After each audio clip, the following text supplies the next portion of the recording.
measles epidemic every day. I think there's 124 people who have contracted measles at this point in Kings County, Texas.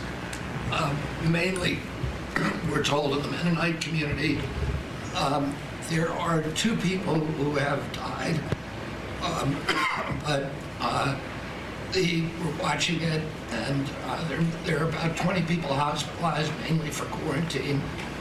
We're watching it. We put out a post on it yesterday, and we're going to continue to follow it. Incidentally, there have been 4 measles outbreaks this year. In this country last year, there were 16. So it's not unusual. We have measles outbreaks every year. So it's not unusual. So this is how it's going to happen. It's going to be like, this is not even remotely normal. But like as things ramp up, it's going to be like, what do you mean, liberal? It was always like this. It's normal for 10 to 20,000 people to die a year from measles. Actually, it's always been like that. A little under the weather yourself right now. I have a permanently bad throat. Yeah, f you. It's gonna get worse, by the way.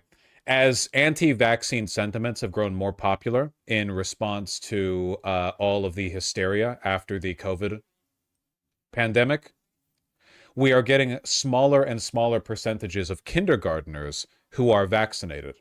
The recommended limit to prevent a pandemic is 95%. So for all the vaccine scheduling in the United States, ideally you want at minimum 95% of the kindergarten population, because of course some diseases are much more deadly to young people, and it depends. A record share of U.S. kindergartners had an exemption for required vaccinations last school year, leaving more than 125,000 new school children without coverage for at least one state-mandated vaccine. The Department of Health and Human Services has set a goal that at least 95% of children in kindergarten have gotten 2 doses of the measles, mumps, rubella vaccine, the MMR vaccine, which you've probably heard a lot about. 92.7% coverage for kindergartners in the 2023 to 2024 school year.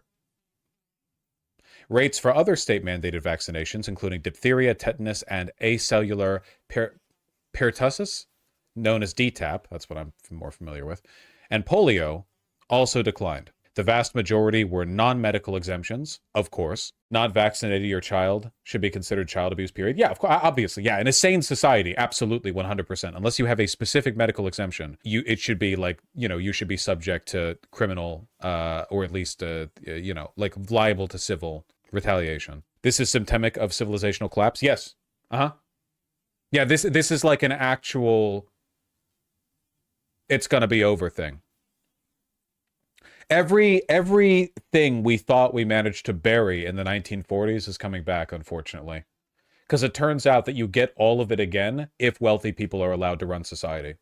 Like, every bad thing we thought we did away with, it's just these are symptoms of a fundamentally unequal society that will reemerge in different forms if not properly treated. Not gonna lie, this feels intentional. Manufacturing crises, manufacturing conspiracism, these things benefit fascists. It doesn't matter whether or not it's technically good for their society. You think the Holocaust was good for the GDP of Germany or whatever the fuck? Like they were doing it like someone in the back end was crunching the numbers on it and they were like, we'll actually be more effective and efficient if we did this? No, it took a huge amount of resources. Why'd they do it? They hated Jews. You think fascists operate rationally? With this, it's a broad distrust of science, the scientific processes, of technocracy, of expertise in general. Has nothing to do with rationality. Child vaccination rates for European countries over time, year slider on the right. I love data. You must be German, I see. Actually lower than I thought. I'm actually surprised to see that. It seems that if we're looking for the measles specifically, it seems like America actually outperformed a lot of these countries. Hungary up here in the top slot, weirdly. A lot of variance there. I don't really know much about the socioeconomics of this, like why it would be more or less, common there. Also, these are child vaccination rates under 1-year-old, whereas we were looking at kindergarten vaccination rates in the United States. So it's possible that if we were measuring by 6 years old, which is when you start kindergarten, I think, more or less, these numbers would be higher across the board. And if we go back in time, back to 2000, Wait. Okay, never mind. I seem to be quite incorrect here, actually. If I go back to 2000, everyone's got the damn vaccine? It's gotten a lot worse then. Well, you guys, I'm vaccinated. Good night, y'all. Good night, y'all. Korea, Mexico, this isn't just Europe, yeah? What are you going to do about it, Cry? 1985. Looks like depending on what country you're talking about, in some of these countries it was worse back in, or sorry, it's worse today than it was in 85. Also, Hungary is consistently on top of their vaccinations. Pretty impressive. Like, on every level. What do they just, like, kill you if you don't get vaccinated? Soviet influence? Maybe, but there are other post-Soviet countries here. Do they lie about the numbers? They would have had to have been lying for decades, though. I mean, maybe. Either way. Either way. Only about a dozen states meet the federal target of 95% for measles vaccinations for kindergartners.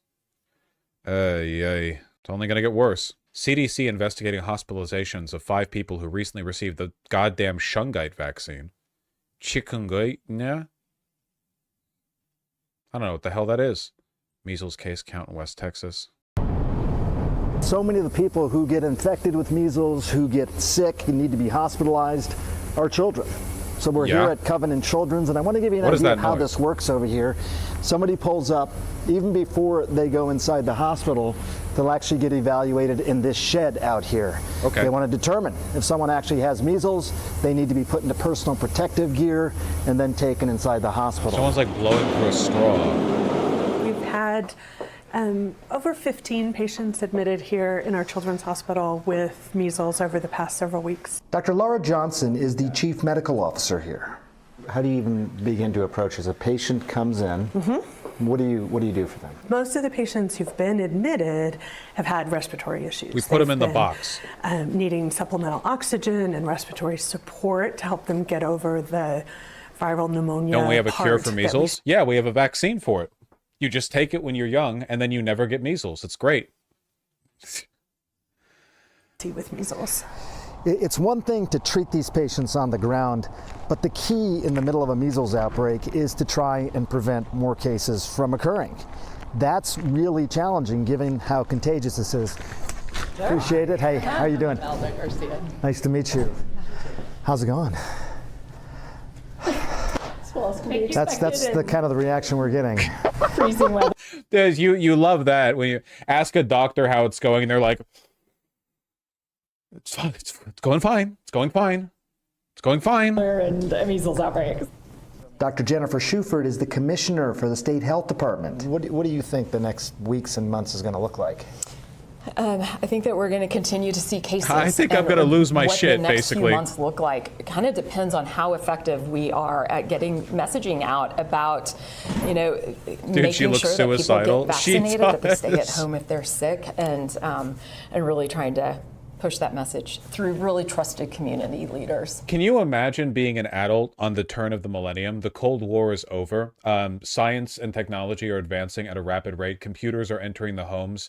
The possibilities ahead look bright and vibrant. And then you blink and it's 2025. And the government is run by a retarded shadow president who spends 18 hours a day tweeting.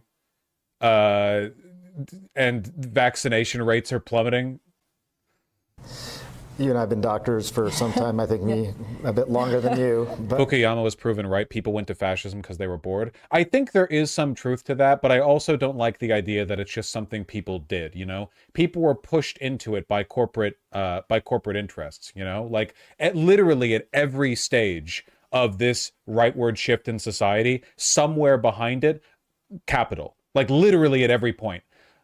And not believing in climate change, that was Fox News. That was daytime radio. All these people had financial ties to the fossil fuel industry. Like, none of this just happens on its own.